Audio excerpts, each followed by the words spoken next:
सुनो सुजान अमृत बानी पुरस्पिता का मन में ठानी जी।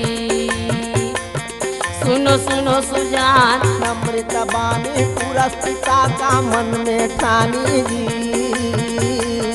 सुनो सुनो सुजान अमृत बानी पुरस्पिता का मन में ठानी जी। सुनो सुनो सुजान अमृत बानी पुरस्पिता का मन में ठानी जी। पुरस्पिता का मन में ठानी, पुरस्पिता का मन में ठानी जी। पुरस्पिता का मन में ठानी, पुरस्पिता का मन में ठानी जी।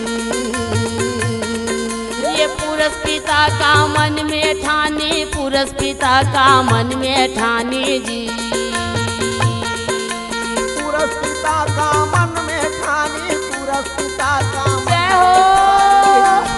सुनो सुनो सुजान अमृत बानी पुरस्पिता का मन में ठानी जी। सुनो सुनो सुजान अमृत बानी पुरस्पिता का मन में ठानी जी।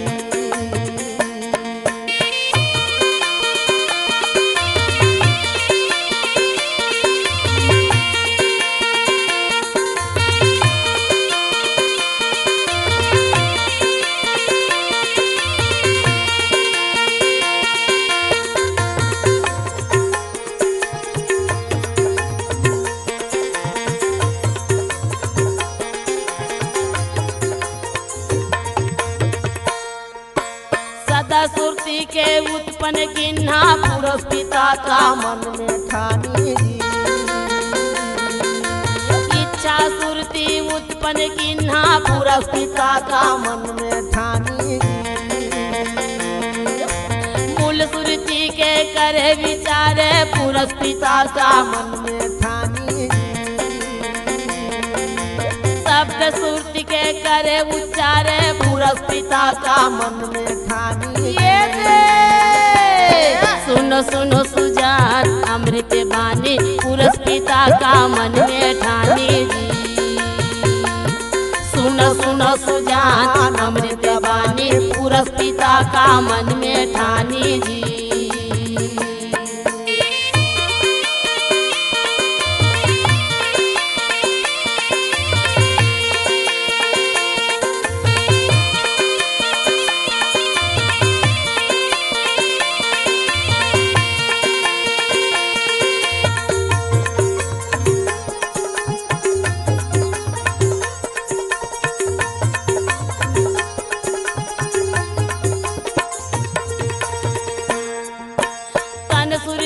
गेंगर वाला का थे पुरस्पिता का मन में ठानी